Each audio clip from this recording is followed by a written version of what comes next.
And ladies and gentlemen, welcome back once again. It's your favorite time of the week. It's Thursday at 7 p.m. Potentially, maybe not in real time, but when you're watching this, it's Thursday at 7 p.m. It's your favorite podcast, Keepin It Rio, back with another amazing episode. And this is a milestone episode of sorts. This is episode 225 in the series that has become Keepin It Rio. Never in my wildest dreams did I think we'd make it to 225, but here we are. And today I am beyond excited for my guest because this is a gentleman who hails from the same region as I do, has been in the industry, has done some amazing projects all over the world, and has a story that I am extremely interested to hear. So without any hesitation whatsoever, ladies and gentlemen, it is an absolute honor to welcome Mr. John Chan to the podcast. John, welcome to the podcast. How you doing today? Great. How you doing? I'm doing amazing. It's a Sunday morning here in San Antonio. We're getting ready to have some more downpours, it looks like, and I'm happy to be inside talking to a man that I've wanted to speak with for quite some time. So thank you for taking the time to be here. Yeah, it's great to be here. It's always nice to meet different people from the industry and also a fellow Buckeye. That's right. My guy Brutus back here, he's a big fan of yours as well. And I think this is going to be really interesting because we do have quite a bit of common things.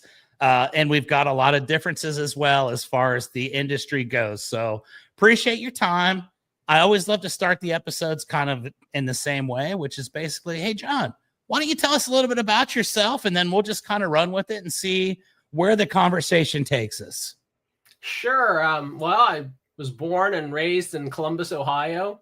I went to school at UCLA, and the summers I'd come back to Columbus, and I got a job as a laborer in the summertime working for this slate roofing company. It was originally called Old World or Old Country Gutters and Slate or something like that.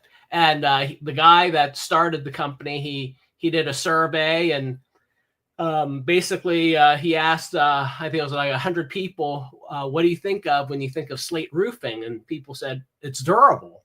So he changed the name to Durable Slate. And I worked there through every summer when I went back home. And when I graduated, I kind of liked the idea. So I actually just started working full time after I graduated from college.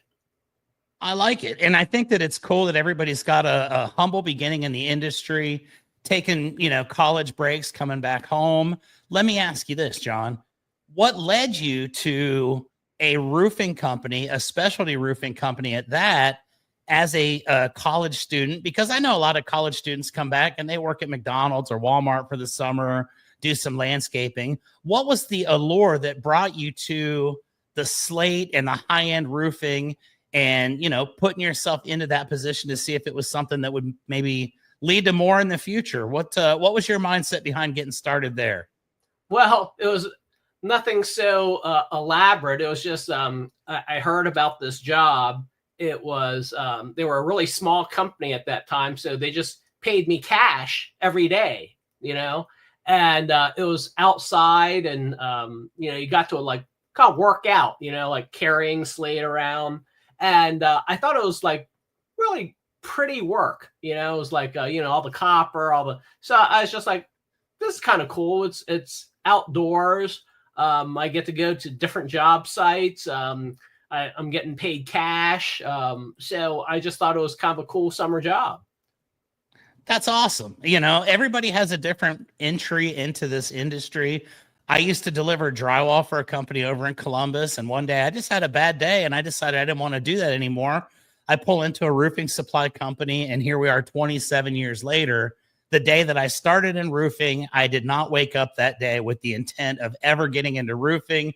It had never crossed my mind. So I love the fact that you get into it just because it's kind of a cool thing and you're doing a summer job. You get into this and start off as, basically the new guy who gets to carry all the slate around and do all that fun stuff.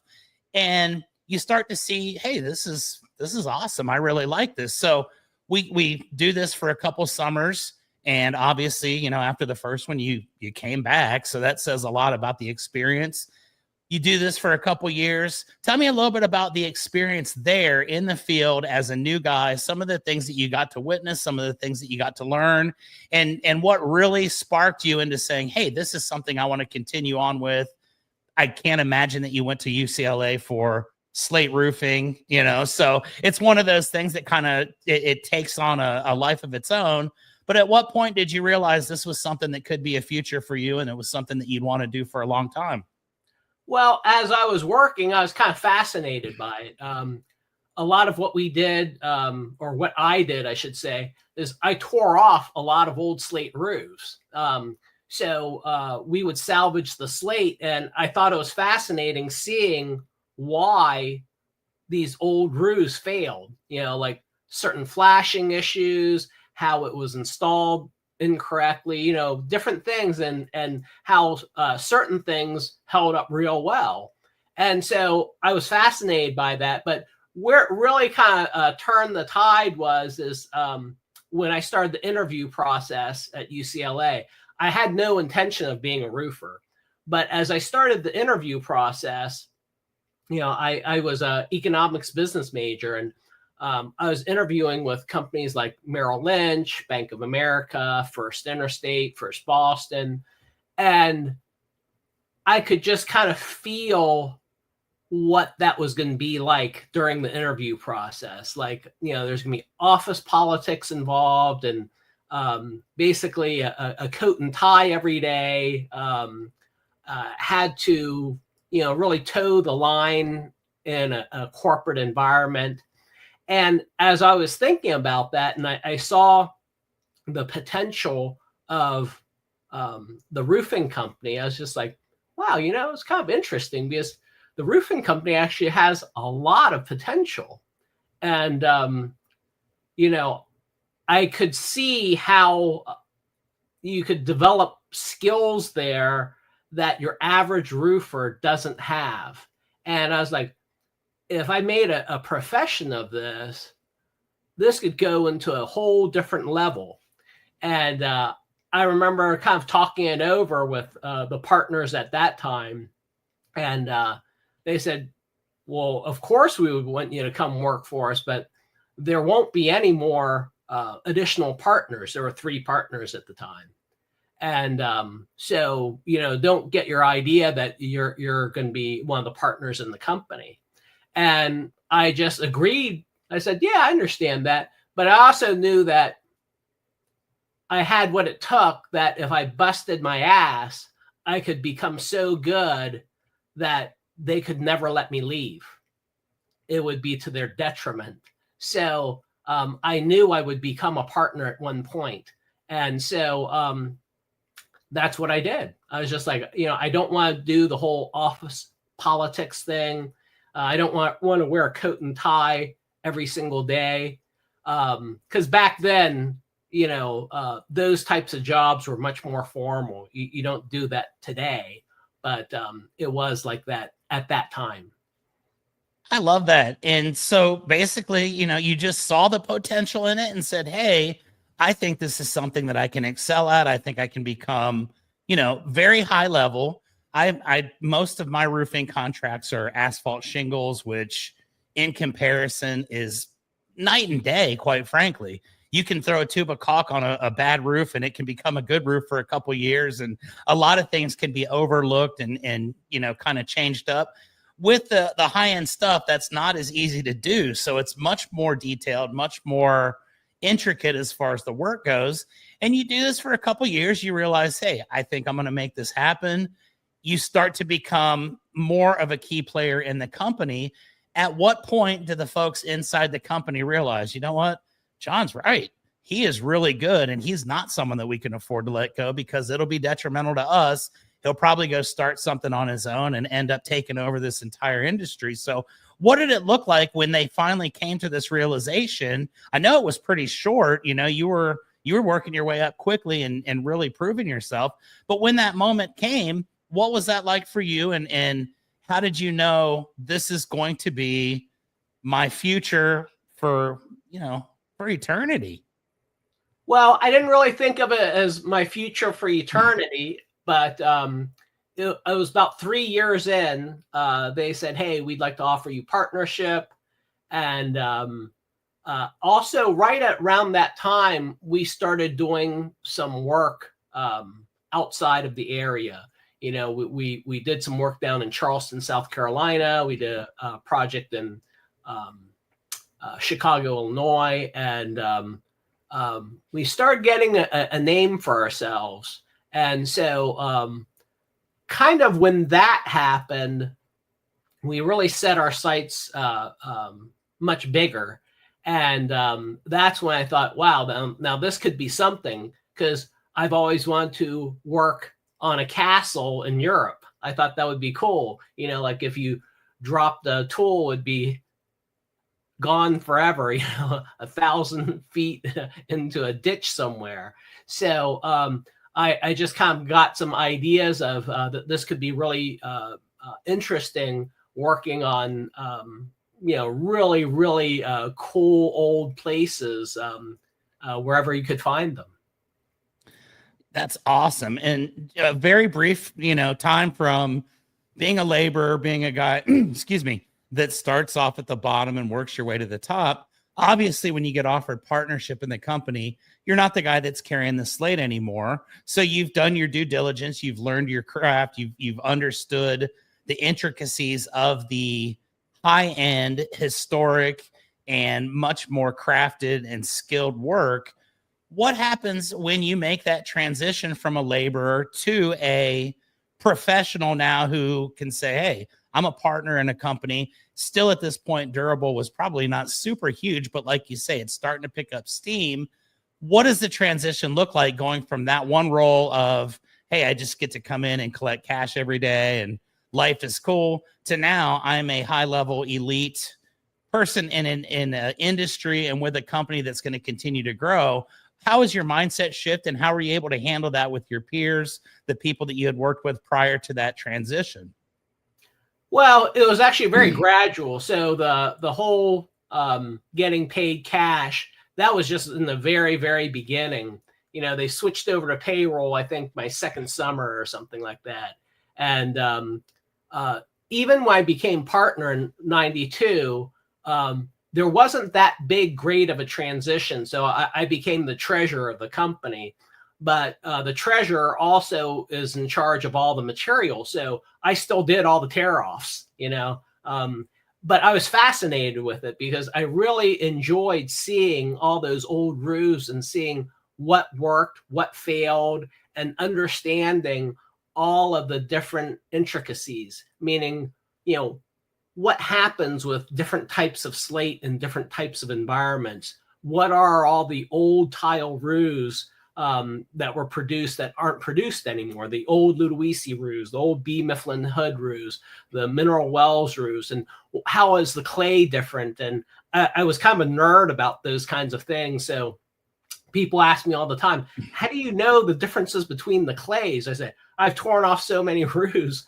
I can break open a tile and tell you exactly where it came from, So, yeah, it's pretty interesting. In fact, we just did a large roof out in the middle of nowhere in Tennessee. And it's this big, big house, mansion, really. And the guy said, hey, I think this was some of the old roofing material that came off the original roof back in 1920 or whatever. And he showed me a piece of it. He goes, it'd be cool to know where this came from. I said, I know exactly where it came from. I said, that's B. Mifflin Hood from Daisy, Tennessee. It's Dresden tile. He goes, you can tell all that from a little 2-inch piece of tile? I said, oh yeah. And so, yeah, like I said, I'm kind of a nerd that way. I really know a lot about the old slate and tile, origins of it, what it looks like, and all of that. That's amazing. And, I feel good about the fact that I can tell you it's a GAF or an IKO shingle by looking at the front of it. But that's completely next level. And I have an extreme amount of respect for it because I know how difficult that is, how many varied materials there are all over the world. And to be able to say, hey, look, I know exactly what that is because I've actually done the work. I've been there. And here's what it is. Kudos to you, my friend. So you get going, you've got yourself a nice reputation. The company's starting to really develop from a small organization to now starting to take on projects that are much larger scale. But one thing I've known over the course of my career is you don't just walk in and say, hey, my name's John and I'm going to roof this castle. You've got to kind of go through a process of taking your lumps and kind of learning along the way, understanding what the market that you're trying to fit into needs. Tell me a little bit about the transformation from that, where you say, okay, our company is going to go in and we're going to start really looking at some amazing projects. We're going to start working all over the world. You can't just snap your fingers and make that happen. So what does the transformation look like for Durable Slate, going from a small organization and continually growing to the point where now you are known as the worldwide leader, at least in my mind, in this type of project? You're well respected worldwide. You're an award-winning company, and you get some of the absolute most beautiful, detailed projects in the world. How does that happen? Well, it started off really slow. You know, we were basically just a slate repair company. That's all we did. And then we did some new roofs, but still, almost all residential, very, very small stuff. And, it was gradual. So I'd say, I think it was also in 92, we worked on our first clay tile roof. One of the people that we did a lot of work for in the Ohio State area, she owned a lot of rental properties, and she lived in North Bexley, and she had this clay tile roof. And she said, look, you have to fix this. I've had 13 roofers out here. Nobody can fix it. I need you to come fix it. And so I remember going out there and looking at the roof, and I'm thinking, wow, there's not one tile missing. I'm like, and I saw the leak inside her bathroom. I was just like, okay, well, let's see what it looks like. So I started popping some of the tiles apart, and I noticed how the underlayment was just trashed under the valley. So, just replacing the valley and redoing the underlayment underneath the valley stopped her leak. And all of a sudden, she's like this big opinion leader in North Bexley. Now we start doing one clay tile roof after another. And at the same time, I met this guy. He called himself the Tile Man. His name was Ken McGee. And his dad was president of Ludowici for a couple decades. And he also introduced me to who was the current president at that time. And so I learned all about Ludowici tile from Ken. And actually, he taught me a lot about all the other tiles too, because he knew all about, mineral wells, and he would send me pictures and pieces, and we'd talk about and describe all the different variations and how Ludowici produced many of their tiles in their beehive kilns, and the different like fire flashed or different processes they use for different things, how they use lead and antimony to get the yellow specks in their glazed tile, and how they can't do it anymore because, the EPA regulation. So I learned a lot about that from Ken, and we started doing a bit of clay tile roofing. And one of the big turning points was we used to subcontract all of our copper work to a company called Herman Jeffrey Sheet Metal. And Herman came up to us one day and he said, hey, he goes, I got an idea. We're like, what's that? He goes, how about I just close my business and me and my boys, we all just come work for you? He goes, because I'm sick and tired of, trying to chase money and sell jobs. He goes, I just want to put the metal in. So Herman and his son and a couple other guys came to work for us. And all of a sudden we were doing slate, clay tile, and copper work. And the interesting thing is, Herman's son, Ray, still works for us. Gosh, that was back in 96, I think they came to work for us. So that was almost 40 years ago. So we still have two of the guys from the old original Herman Jeffries roofing. They were like, I think they were like 19 and 20 at the time. And so, yeah, it's pretty interesting. So that's how we got into the clay tile and the sheet metal. It wasn't actually planned that way. We just kind of did it. And then 96 was also another turning point for several reasons. Gary Howes and I went to what was then known as the Dachenbahn, the roof and wall show in Germany. It's called Dachenholz now, roof and timber show. But we saw all the German equipment, German tools, the folding techniques. They also had a roofers competition there, and we're just like, wow. I mean, it blew our doors off. It's like, we have a lot to learn, because we would want to be world class, and we're so far behind world class. And at the time, it was so eye-opening. We purchased our first Booker machine. Booker machine is made in Germany, and it's kind of like a ladder-vator on steroids. And what that means is that the Booker will take your materials or equipment or whatever up and down. I think ours is 138 footer. So it'll take it up and down a pretty good distance. It'll take 440 pounds up or down that distance. So that allowed us to start working on a lot of projects like at Ohio State and things like that, where you couldn't get lifts in there very well. So you would have to use a crane, and, cranes are big and awkward and everything. Well, this thing kind of rolls around, and you can take it right up to, Smith Hall or wherever, and just load up your material 70 feet up in the air and take it down. So, and then we also started purchasing a lot of the German and European roofing equipment, all the little hand tools. And so we started doing some very interesting work. And then later in 96, I actually moved down to Cincinnati to open up our first branch office. That is amazing. And it really emphasizes the fact, I talk to a lot of folks, and I always say, you are one conversation, one introduction, one meeting away from a completely different life. And you go to do a very small tile repair, and next thing you know, boom, it's taken off like wildfire because of that one meeting and that one individual. So that really is an amazing story. And it's awesome to hear that, because now you see, okay, there is so much to this.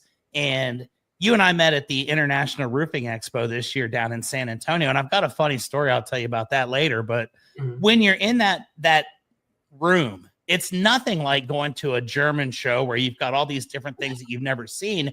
But I always tell folks, I love to take new people from the company to a show like IRE, just so they can kind of understand the magnitude of what our industry is.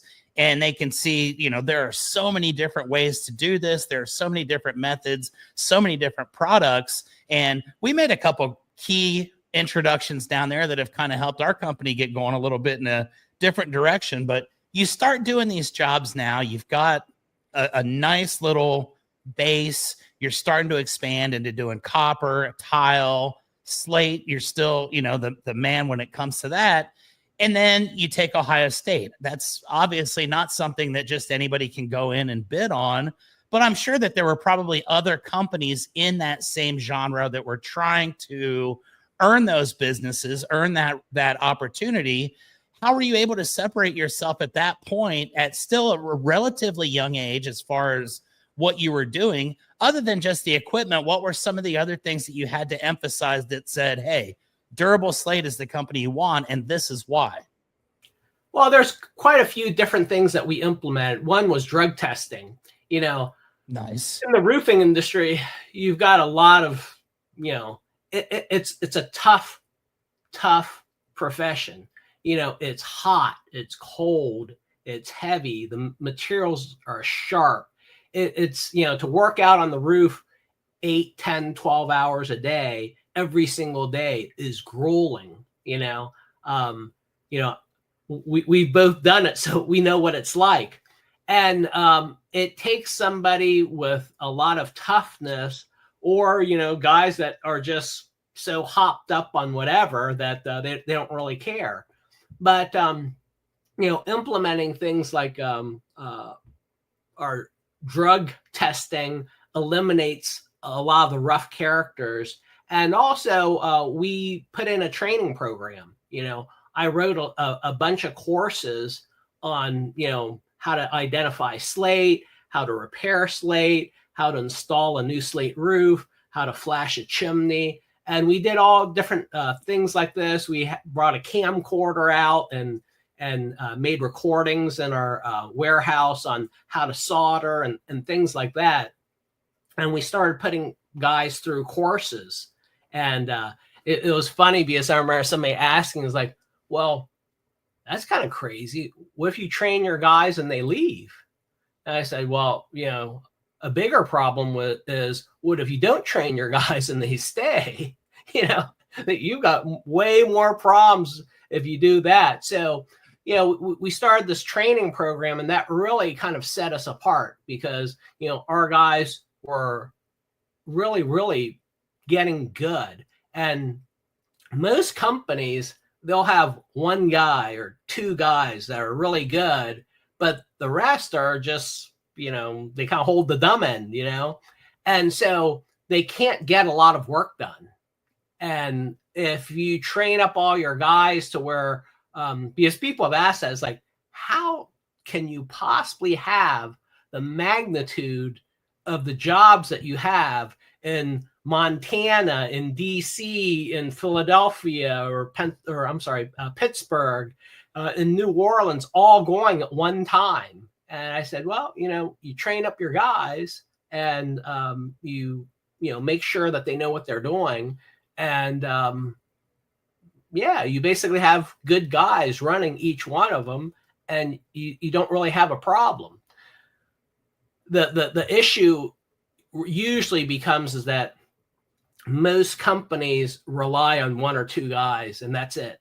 And that's also why, certain companies, if they get a little busy, they put out work that is a little suspect because they have their number 3 and number 4 and number 5 guy doing jobs that they shouldn't be doing, but they are because they don't have enough good guys. But training your guys really, really helps that.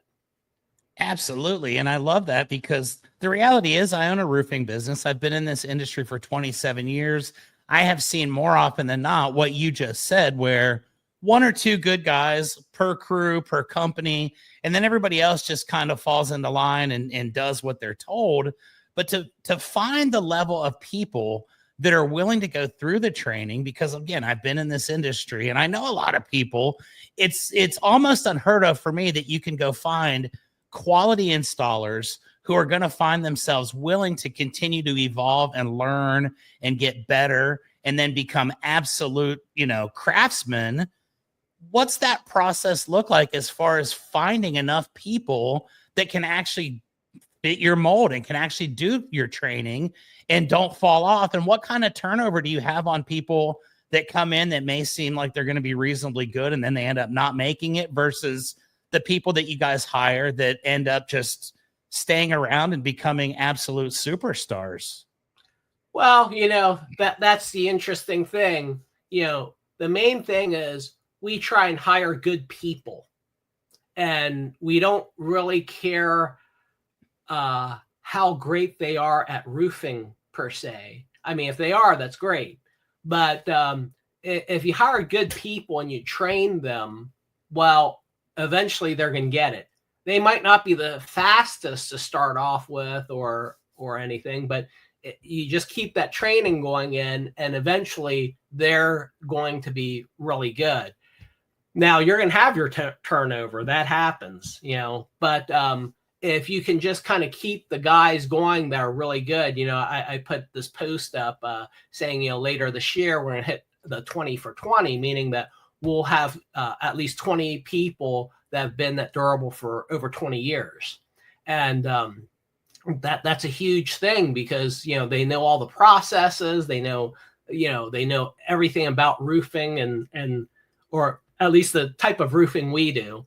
So 20 years, that's a long time. And also the other nice thing is that we try and take experienced guys and also move them into other positions when they don't feel like roofing every day anymore. So, some of these guys become estimators, some of these guys become project managers or quality control guys, trainers, or whatever. And, that's the thing. A person has to have a goal. They have to have, something that they're working for rather than just going out and swinging a hammer every day. If that's what they want to do, that's fine also. I talked about Herman Jeffries earlier. I mean, he was pretty much always a sheet metal guy for us. I mean, I guess towards the very end, he became a shop guy, but still, he was pretty much always a hands-on guy. And some guys, that's what they want. But, you've got to make it an avenue to where the person's actually got a purpose in life and has something that they really enjoy doing. And, if they fall off, they fall off. We just get the next guy in. But over time, you'll accumulate all these really great people that want to achieve something really fabulous. That's outstanding. And obviously there is a follow-up question to this, because like you said earlier, there's always that, and I don't consider it a fear. I consider it a great compliment when someone that I've taught goes out and starts their own organization. They start a successful company. They pursue a dream that they may not have even known that they had before we taught them what they learned. And along the way, they kind of realized, hey, this is pretty cool, and I think I'm going to make something of it. Have you had many, if any, of your guys that have left Durable and started I guess what you'd consider a competitor or their own types of companies? And how do those relationships change if they do? Or is that something where you're willing to continue to help people for the greater good of the industry and for the sake of quality craftsmanship in general?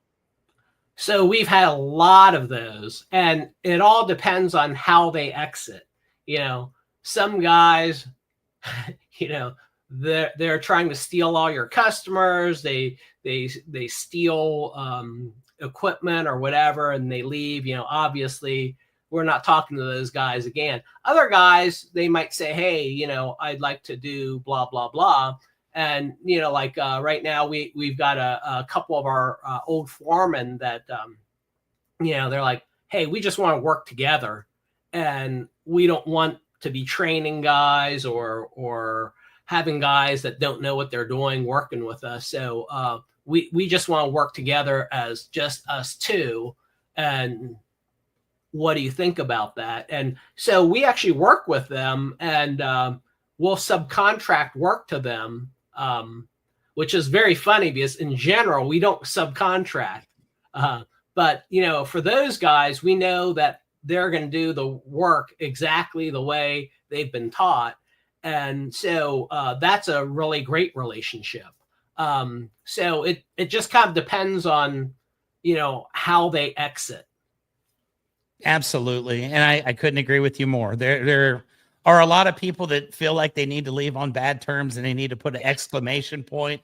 And then there are others that are honestly appreciative of everything that you've done for them. And they realize, hey, this is the next logical step for myself. Had it not been for the opportunity that you received after being told at the beginning that there wasn't going to be one, you probably would have gone and started your own business at some stage, and you would have been in direct competition with Durable Slate. So it's really a unique perspective when you look at it and you say, hey, everybody can do a certain aspect. And as long as we're doing what's right and we're doing it together and we're being honest and we're using, integrity and we're doing things the right way, we can work together. I think competition is highly overrated. And I think that it's great to be able to work with people that are in your same industry, even if it's not the same company, because it helps everybody out. So that is a terrific perspective. And I want to ask a little bit more about Durable. As you've continued to build and continue to grow, you've gone from a local company to a regional company to a national company. And now here in modern times, you are a worldwide company. You do projects all over the globe. Tell me a little bit about the transformation. Obviously, it's a small company you built up. You got these opportunities through certain people that you met, but now your reputation spans the globe and you get to work on some of the greatest projects in the world. And you're recognized by the peers in your industry as one of the absolute elite. How do you get from just, doing Ohio State, then you start doing a couple states. Now you're literally all over the world. What does that transformation look like as far as the amount of people that you needed to bring in, to train, to have stability for the company, the continued growth worldwide, to be able to ensure that the quality of workmanship is going to be the same, whether you're there on site or not? What was that like for you guys trying to develop that? And I guess the real question I have, were there any missteps along the way that you had to experience and maybe step back and say, okay, this isn't exactly how we envisioned it. We need to take some changes and change things up and continue to move forward? Oh yeah, there's always missteps along the way. You're going to learn all kinds of things. I've been in this for close to 40 years now. So, everything's chugging along and all of a sudden it drives off the cliff and then you have to figure it out. And there were many, many times where, we had shifts that were like, uh-oh. When we first moved into sheet metal, for instance, we didn't realize the amount of movement that copper makes. Even though we're doing all kinds of copper work, we didn't realize when you needed expansion joints and when you didn't. And that took some study. Same with, getting into masonry, because not only do we have Durable Slate, but we also extended it out to another company called Durable Restoration, which does historic restoration work. We do structural work, historic masonry, stained glass, plaster, things like that, woodwork.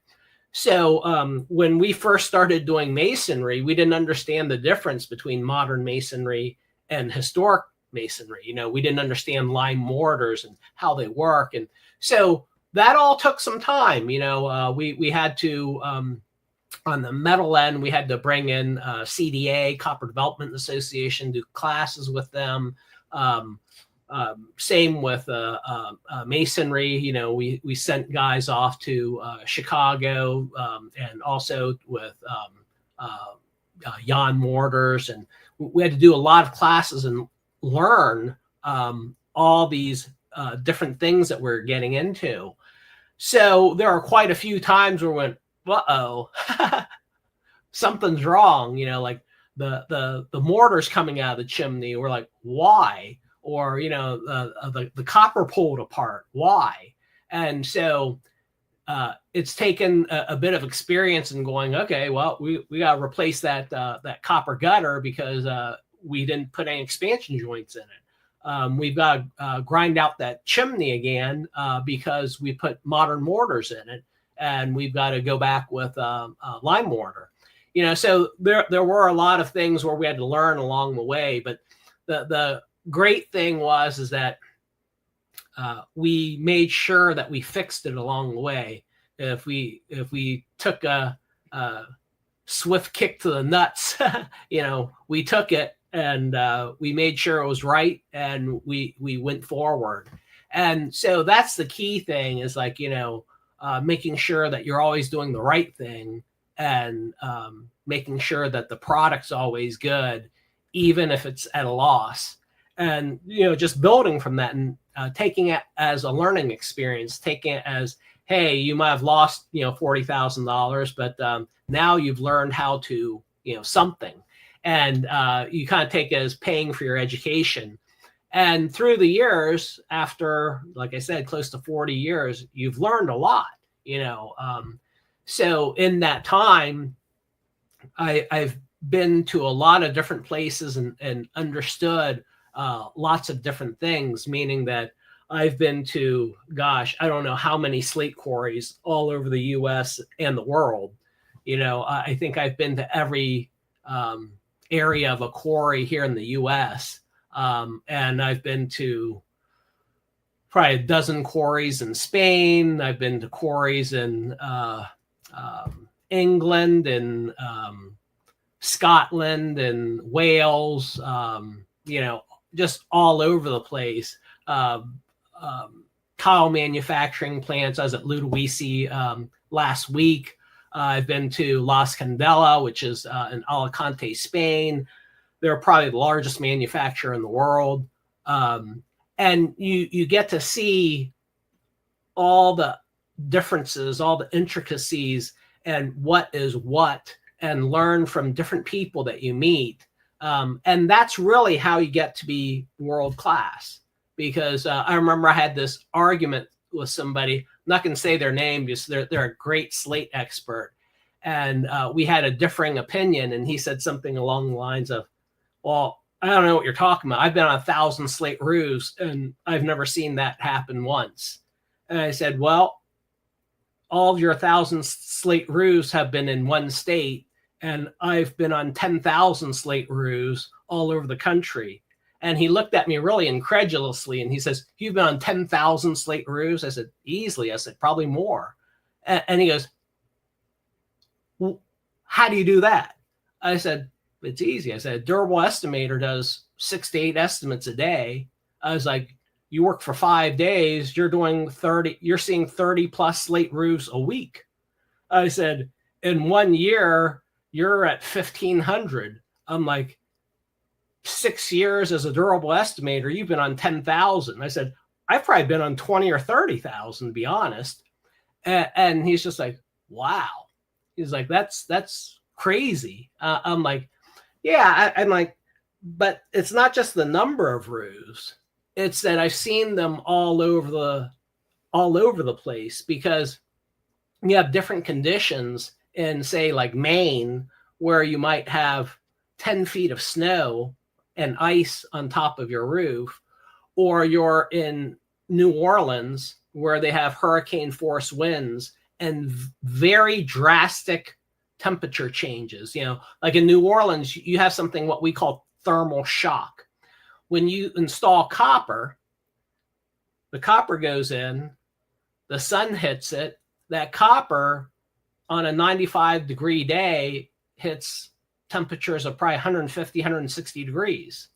Well, a thunderstorm rolls in, which is really common in the summertime, rolls in at 2 o'clock, drops rain. Well, now that copper is 70 degrees. The storm rolls off, sun comes back out. By 6 o'clock, that copper is back to 150 degrees. So within a few hours, it went 150 to 70 to 150. And in the summertime in New Orleans, sometimes that might happen every day. Well, you have to think about the amount of stress that copper takes on a day like that. And so how copper reacts there versus Maine is two drastically different things. Well, then you got to take into consideration what happens in New Orleans when you have hurricane force winds. So every environment has its own little intricacies. And when you start working all over the place, you learn that you better understand the intricacy of that location. So that's something that's really interesting and cool to kind of learn about the different tile, slates, types of sheet metals, as well as the different environments that they go in and what happens in those particular instances. You can't overstate the importance of that. And it's the same in all roofing components, Yeah. Here in Texas, you don't see very many rubber roofs. You see the heat welded plastic. In Ohio, where I'm from, you don't see too much TPO. You see more rubber, and it's because of the expansion and contraction. It's because of the elements. And that's something that a lot of people don't have the experience, or they don't think enough ahead to really understand and appreciate the variables that could go into really making something either go perfectly or be a complete disaster. And I respect that.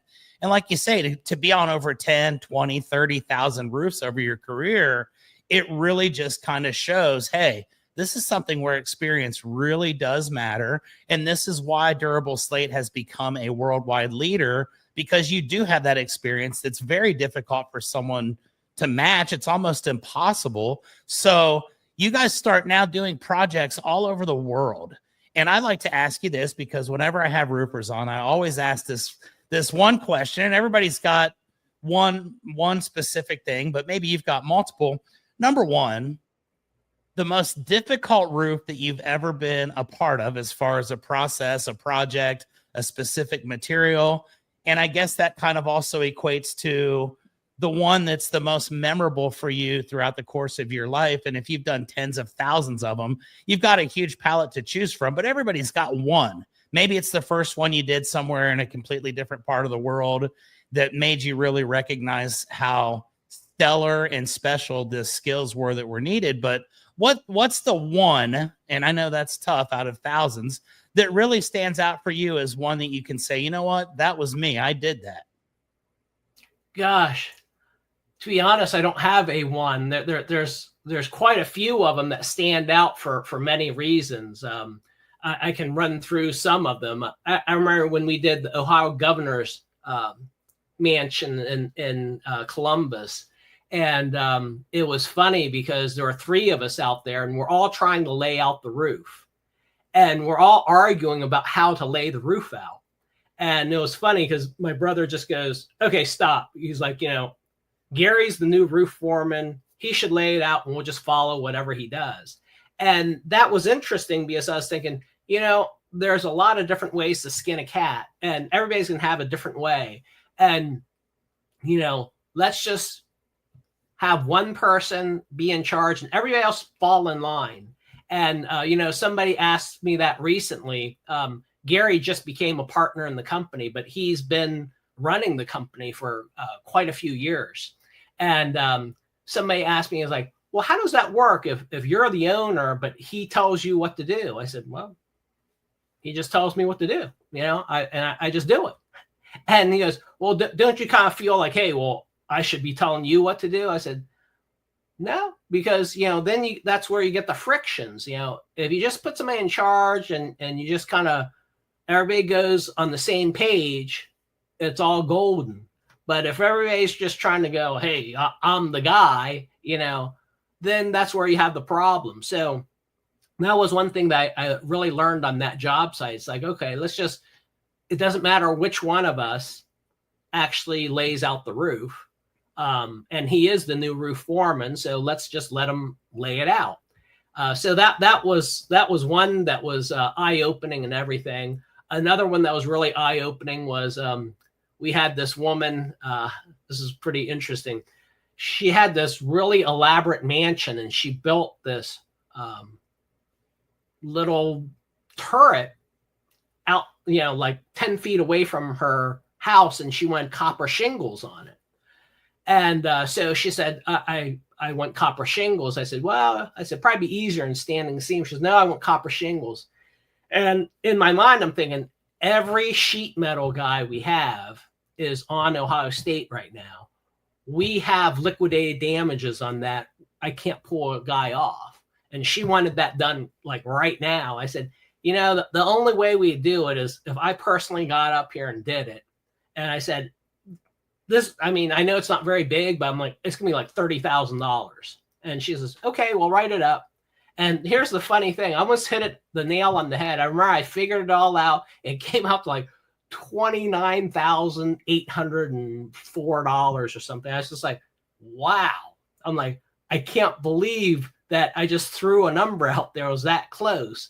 And then when we got to actually doing it, she wanted these scallop copper shingles on, and I was just like, okay, well, I've actually never done this before, but I know how to do it with slate, and all I need to do is just do it with copper. So, I scribed all the lines and put them all on, and we put it on and it looked gorgeous, and I was saying, wow, I'm like, that actually turned out great. And that was eye-opening because I knew that as long as you knew basic principles, and, the basic principles would be, math, geometry, things like that. the basic concepts of copper, expansion, contraction, and cleats and things like that. And if you just kind of put all that together, you can kind of do anything. It's kind of like another project I was thinking of the Norwegian embassy. We put pre-patinaed copper on the Norwegian embassy in Washington, D.C. And they had their whole specs and everything. And that they had the contract for us to sign. And I told them, these are the changes we need. Change all these and we'll sign the contract. And they said, no. It was like, we're the GC here. You just need to sign our contract. And I said, well, get somebody else. And they're like, what do you mean? I'm like, call somebody else. It's like, well, it was a very large job. They're like, you don't want this job? I said, yeah, I want it, but you've got to change the contract exactly how we stated, or you can find somebody else. And then they said, well, we've been talking with you the whole time, it's a little too late to find somebody else. I said, not my problem. You sign the contract or you find somebody else. You have the contract with all of our red line changes, or you hire somebody else. And finally they agreed. And, this job was interesting because basically they had to approve everything about it, like the color of the pre-patina and everything. And how they had it specified is, we had to cut and solder all these different parts. And I said, can't be done.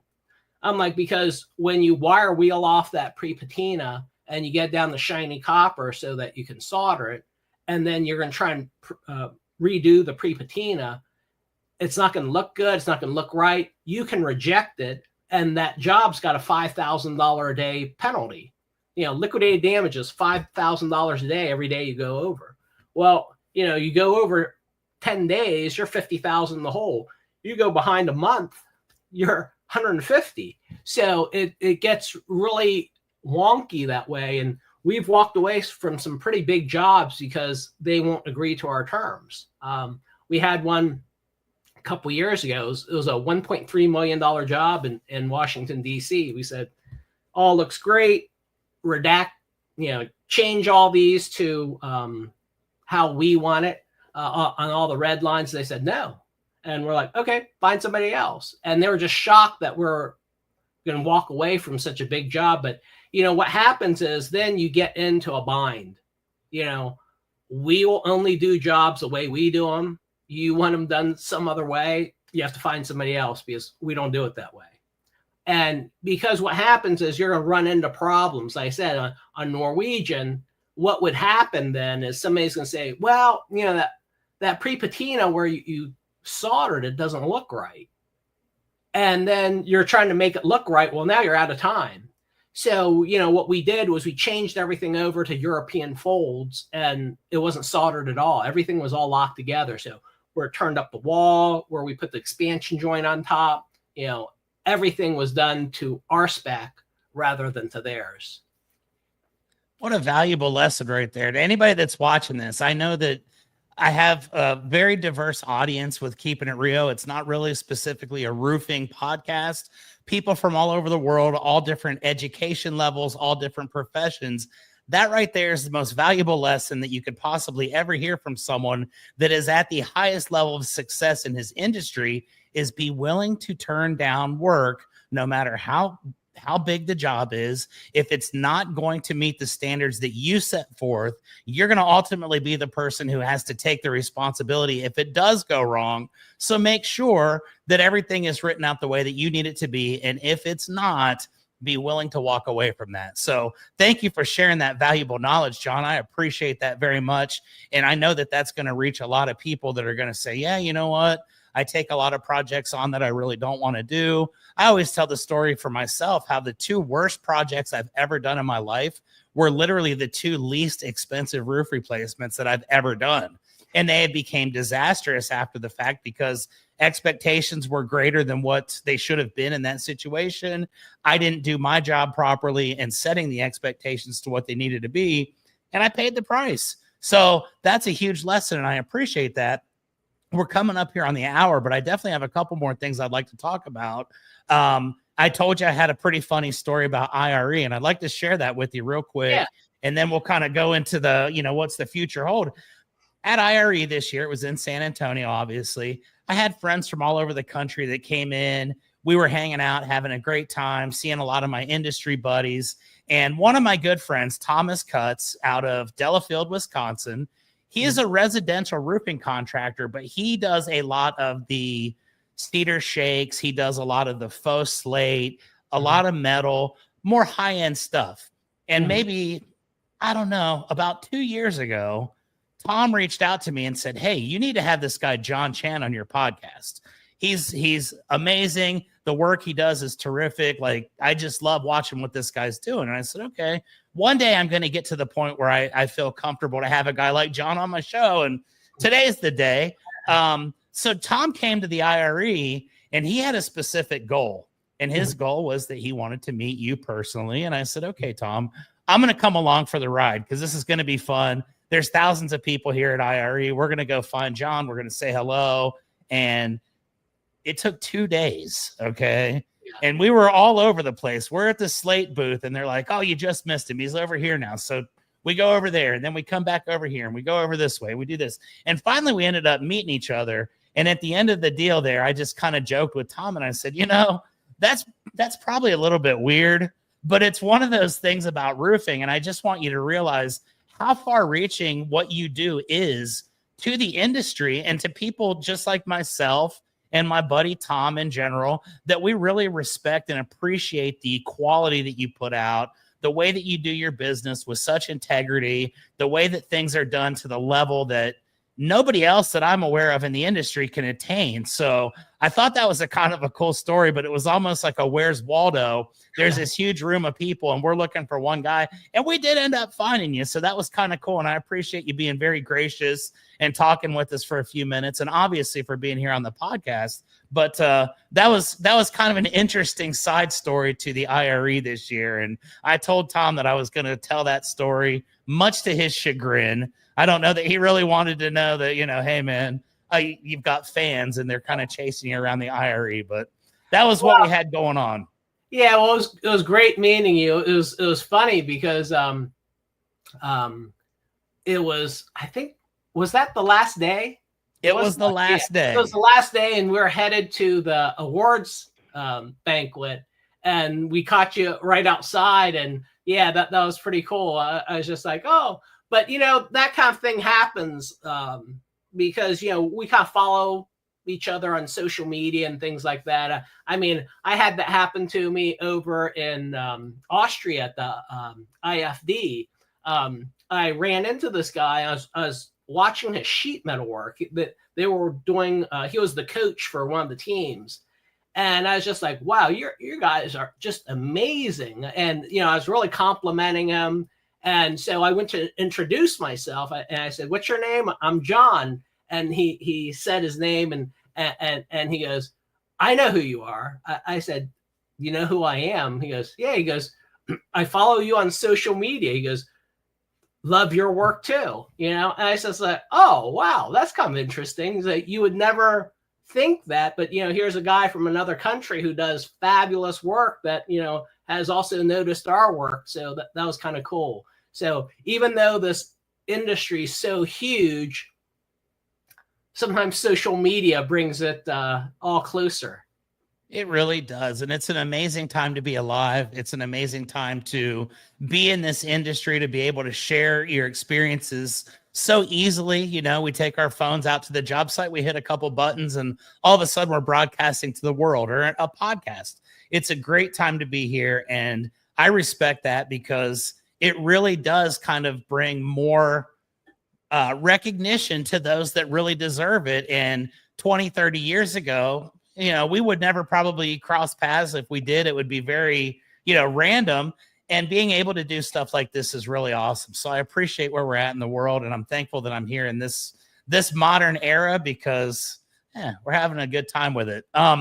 2 final questions for you, and then we'll wrap this thing up and I will let you get back to having fun on your Sunday. Another gentleman at IRE that I was speaking with, a young man that I've been friends with since he was probably about 12 or 13 years old, that is a student of the roofing world. He also was very aware of what you've been doing, and he's a young man that I'll remain nameless because he could probably beat me up. Sorry, Tom. But this young man, if I did, but he wanted to see about apprenticeships, someone that's in an asphalt roofing world right now that would like to diversify, get into something more advanced like what you're doing. What are some of the ways that you could recommend for younger people in this industry that want to expand their horizons, that want to get into various other aspects of the trades? How would they go about doing such a thing? Are there classes? Are there Instagram channels? Are there YouTube pages? What are some ways that people that would maybe want to expand into something else would be best able to do so? Well, that's a funny thing, on the social media end, there are lots of guys like that. I don't actually know who they all are. Funny how that works. Yeah, I mean, I see certain guys, but certainly like Ryan Edgar over in Scotland, or Mr. Roof over in Poland. You got certain guys like that do all kinds of really intricate things. Here in the U.S., the SRCA does some basic slate roof training. For clay tile roofs, you've got John Jensen. The tile roof training, I think it is. And then you've got various guys like John Sheridan who do the sheet metal training, the European sheet metal training. All of those guys here in the U.S., the training is like the basic, like how do you first get started and start working with these materials.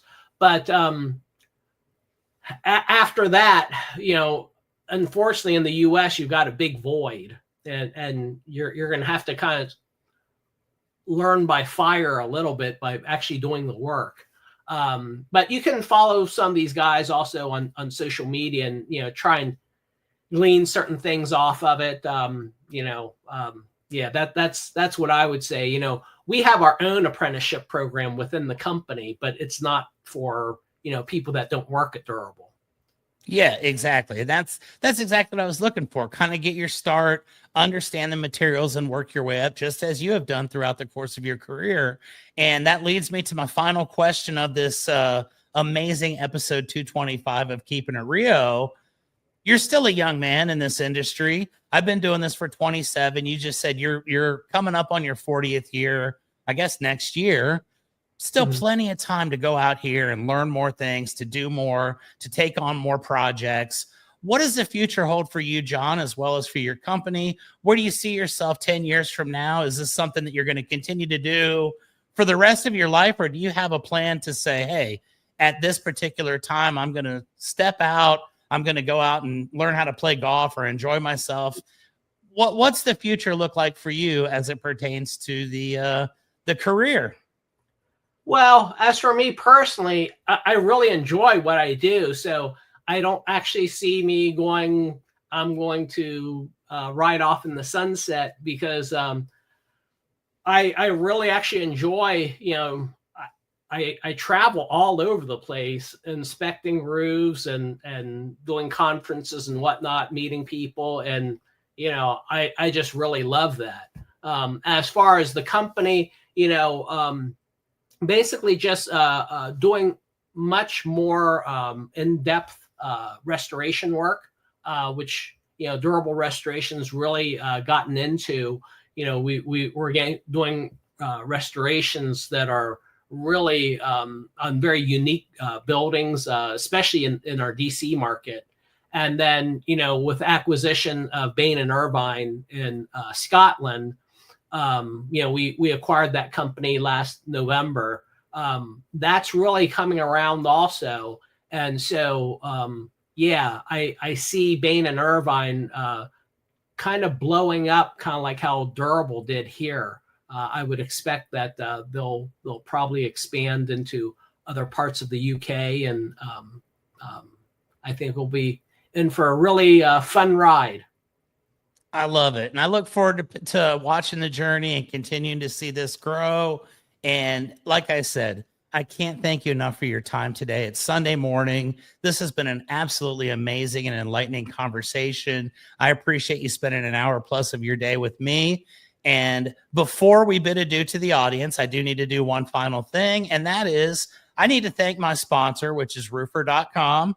Every week I have a special shout out to Roofer because they've been my sponsor here on the podcast for 3 years.